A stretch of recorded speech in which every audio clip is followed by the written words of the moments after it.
Telangana state MBBS BDS management quota అప్లికేషన్లో ఎన్ని సీట్లు ఉంటాయి అన్నటువంటిది మనము తెలుసుకోవాలి. యాక్చువల్గా ఎంబీబీఎస్ బీడీఎస్ అడ్మిషన్స్ను రెండు రకాలుగా డివైడ్ చేయడం జరిగింది. ఒకటి కాంపిటెంట్ అథారిటీ కోటా, రెండేదేమో మేనేజ్మెంట్ కోటా. కాంపిటెంట్ అథారిటీ కోటాలో కేటగిరీ ఏ సీట్లన్నీ కూడా ఫిలప్ చేయడం జరుగుతుంది. కేటగిరీ ఏ సీట్లు అంటే గవర్నమెంట్ కాలేజీలో ఉన్నటువంటి 100% సీట్లు కూడా కేటగిరీ ఏ కిందకి వస్తాయి. ప్రైవేట్ కాలేజీలో ఉన్నటువంటి 50% ఆఫ్ సీట్స్ కేటగిరీ ఏ కిందకి వస్తాయి. సో వీటి గురించి ఆల్రెడీ అప్లికేషన్ కూడా కాల్ఫార్ చేయడం జరిగింది, అప్లై చేశారు. అక్కడ అప్లై చేసిన వాళ్ళు కూడా మళ్ళీ మేనేజ్మెంట్ కోటాకు కూడా అప్లై చేసుకోవచ్చు. మేనేజ్మెంట్ కోటాలో కేటగిరీ బి కింద 35% సీట్స్ ఉన్నాయి. కేటగిరీ సి అంటే ఎన్ఆర్ఐ కోటా కింద 15% సీట్లు ఈ మేనేజ్మెంట్ కోటా కౌన్సిలింగ్ ద్వారా ఫిల్అప్ చేయడము జరుగుతుంది. కాళోజీ నారాయణరావు హెల్త్ యూనివర్సిటీ వరంగల్ వారు తెలంగాణ స్టేటు ఎంబీబీఎస్ బీడీఎస్ మేనేజ్మెంట్ కోటా అడ్మిషన్ల కొరకు నోటిఫికేషన్ జారీ చేశారు. ఆ నోటిఫికేషన్ ప్రకారము మనకు ఇక్కడ అప్లికేషను tspvtmed.adm.tschhe.in అనే వెబ్సైట్లో మీకు అవైలబిలిటీ ఉంటుంది. ఆ హోమ్ పేజ్కి వెళ్తే మీకు ఈ విధంగా ఇక్కడ కొన్ని లింకులు కనిపిస్తాయి. Mobile and email registration, candidate registration, data updation, certificates upload, ఈ 4 లింకులు మనకు అప్లికేషన్ పూర్తి చేయడానికి కోసము అవసరమైనటువంటివి.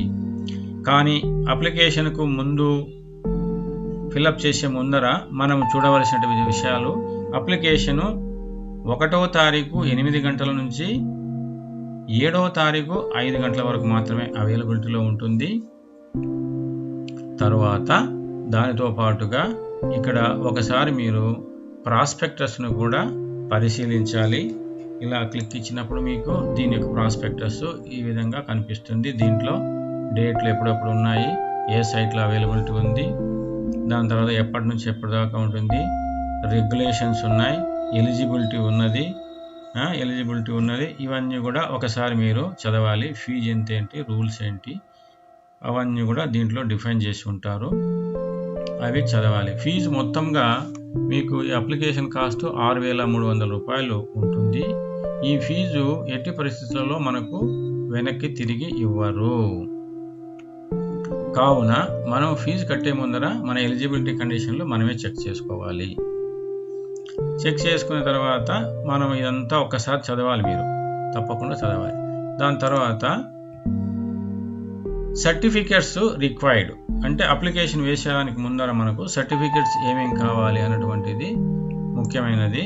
ఆ సర్టిఫికెట్స్ మీకు ఇక్కడ చూడండి, లిస్ట్ ఆఫ్ డాక్యుమెంట్స్ రిక్వైర్డ్ అనేటువంటిది ఒక లింక్ కూడా ఉన్నది. ఆ లింక్ ద్వారా మనకి చూస్తే ర్యాంక్ కార్డ్ కావాలి, ఎస్ఎస్సి మార్క్స్ మెమో కావాలి, ఇంటర్ మార్క్స్ మెమో కావాలి. ఈ టీసీ అన్నటువంటిది క్యాస్ట్ కేటగిరీ పెట్టినప్పుడు మ్యాండేటరీ కింద పెడుతున్నాం.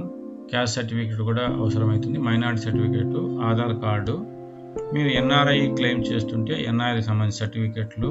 తర్వాత ఇక్కడ ఒక ఆర్మీ డెంటల్ కాలేజ్ ఉంది, దానికి సపరేట్గా అడ్మిషన్స్ ఉంది, దాని ఫీజు కూడా డిఫరెంట్గా ఉంటుంది.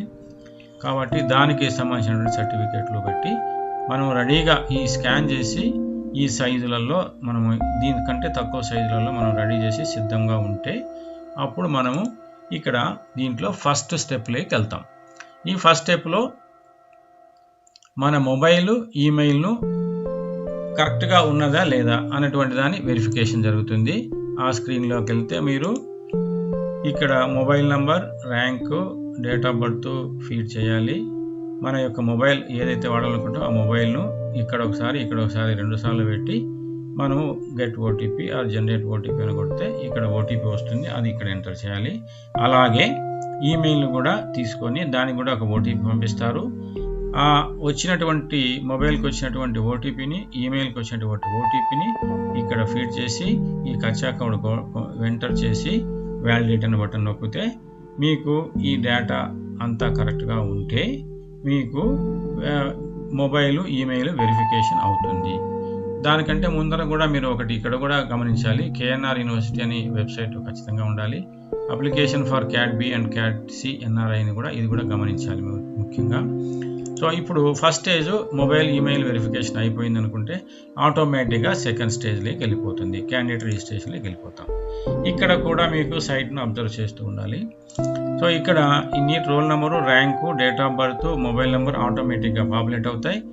క్యాస్ట్ మీరు ఇక్కడ కొత్తగా చేయవలసింది క్యాస్ట్ మీరు ఓసీనా, బీసీనా, ఎస్సీనా, ఎస్టీనా సెలెక్ట్ చేసుకోవాలి. చేసుకొని ఆ కచ్చా కోడ్ ఎంటర్ చేసి వ్యాలిడేట్ బటన్ క్లిక్ చేస్తే ఇక్కడ నుంచి మీకు పేమెంట్ బటన్కు వెళ్ళిపోతుంది. పేమెంట్ మోడ్లోకి ఇలాగా పేమెంట్ బటన్లోకి ఇలాగా పేమెంట్ గేట్వేకి వెళ్తుంది. ఈ గేట్వే దగ్గర మీరు పేమెంట్ కట్టేసిన పేమెంట్ సక్సెస్ఫుల్ అవ్వగానే మీ యొక్క మొబైల్కు మీది సక్సెస్ఫుల్గా రిజిస్ట్రేషన్ జరిగిపోయింది అని చెప్పేసి మీకు ఒక రిజిస్ట్రేషన్ నెంబర్ కూడా ఒక మెసేజ్ రూపంలో వస్తుంది. సేమ్ మెసేజ్ను ఈమెయిల్ ద్వారా కూడా మీకు పంపించడం జరుగుతుంది. సో అవి రెండు భద్రపరచుకోవాలి. రిజిస్ట్రేషన్ నెంబర్ మనకు చాలా ముఖ్యంగా అవసరం ఉంటుంది. సో ఇప్పుడు నెక్స్ట్ స్టేజ్ అంటే ఫీజు కట్టే స్టేజ్ కూడా అయిపోయింది. నెక్స్ట్ స్టేజ్ మనం డేటాను అప్డేట్ చేయాలి. ఈ డేటాను అప్డేట్ చేయాలంటే ఇక్కడ ఆటోమేటిక్గా మీకు అక్కడికి తీసుకెళ్ళిపోతుంది.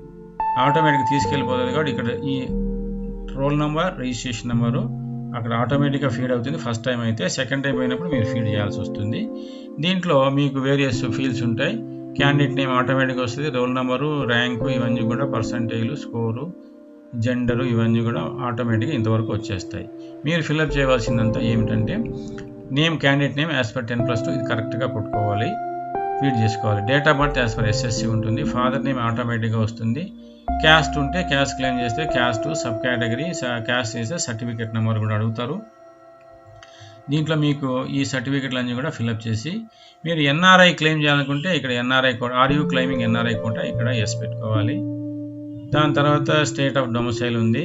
తర్వాత ఇక్కడ ఇంకా ముఖ్యమైనటువంటిది ఈ జెండరు, మైనారిటీ క్లెయిమ్ చేస్తే అవి పెట్టుకోవాలి మీరు. ఇదంతా అడ్రస్ ఇవన్నీ ఉంటాయి.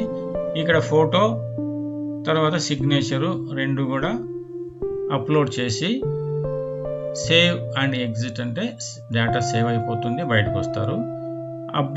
అప్లోడ్ సర్టిఫికేట్స్ అంటే మీరు అప్లోడ్ సెక్షన్కు సర్టిఫికేట్స్ అప్లోడ్ లాస్ట్ స్టేజ్, మనకు దీంట్లో 4th స్టేజ్ ఉంది. అప్లోడ్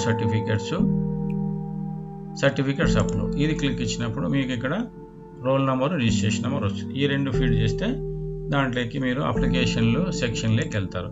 ఆ అప్లికేషన్ సెక్షన్లో మనకు ఏమేమి సర్టిఫికేట్స్ అప్లోడ్ చేయాలన్నటువంటిది ఇక్కడ ఇలా ఉంటాయి అన్నమాట. స్టార్ పెట్టింటే కంపల్సరీ అప్లోడ్ చేయాలి, స్టార్ లేకపోతే ఆప్షనల్ కింద ఉంటాయి. సో సర్టిఫికేట్స్ అన్ని అప్లోడ్ చేసిన తర్వాత ఈ సేవ్ అండ్ ప్రింట్ అంటే, సేవ్ అండ్ ఎగ్జిస్ట్ అంటే వితౌట్ ప్రింట్ వస్తుంది, సేవ్ అండ్ ప్రింట్ అంటే మీరు అప్లికేషన్ ప్రింట్ తీసుకోవడానికి అవకాశం వస్తుంది. ఇక్కడ ప్రింట్ అప్లికేషన్ అనేటువంటిది ఇంకొక బటన్ కూడా పెట్టాము. నార్మల్గా మనం ఇక్కడ సర్టిఫికేట్స్ ఇక్కడ అప్లోడ్ జరుగుతుండగానే అక్కడ వెరిఫికేషన్ ప్రాసెస్ మొదలవుతుంది. ఒకసారి వెరిఫికేషన్ ప్రాసెస్ మొదలైతే మనం డేటా అప్లోడ్ చేసుకోవడానికి వీలు ఉండదు. కాబట్టి ప్రింట్ అప్లికేషన్ మనం ప్రింట్ తీసుకొని భద్రపరచుకోవాల్సిన అవసరం ఉంటుందన్నమాట. సో అప్లికేషన్ ప్రింట్ ఈ విధంగా మీ డేటా అంతా కూడా ప్రింట్ అవుతుంది. ఇది మొదటి స్టేజ్, అంటే అప్లికేషన్ కంప్లీట్గా ఈ 4 స్టెప్పులలో అయిపోతుంది. దాని తర్వాత అప్లికేషన్ ఎప్పుడైనా మీరు ప్రింట్ తీసుకోవాలనుకుంటే ప్రింట్ తీసుకోవచ్చు. ఈ విధంగా మీరు అప్లికేషన్ను అప్లోడ్ చేసి చక్కగా ప్రింట్ తీసి పెట్టుకోవాలి. This is the stage.